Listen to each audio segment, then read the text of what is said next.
ഏലൂരിലെ 4ഓളം ദുരിതാശ്വാസ ക്യാമ്പിൽ 383 പേർ.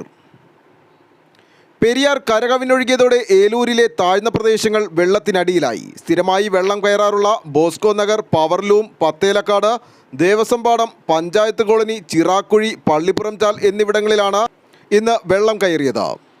ഇവിടുത്തെ താമസക്കാരായ കുടുംബങ്ങളെ ക്യാമ്പുകളിലേക്ക് മാറ്റി. 250ഓളം കുടുംബങ്ങളെയാണ് വിവിധ ക്യാമ്പുകളിലേക്ക് മാറ്റിയത്. Kuttikattukara UP school, Pathalam high school, Eastern school, Alupuram party office എന്നിവിടങ്ങളിലാണ് ദുരിതാശ്വാസ ക്യാമ്പുകൾ തുറന്ന് പ്രവർത്തിക്കുന്നത്.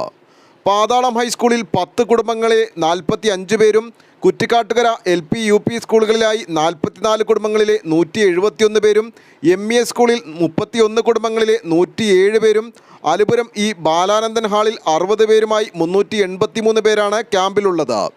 ബാക്കിയുള്ളവർ ബന്ധുവീടുകളിൽ അഭയം തേടിയിട്ടുണ്ട്.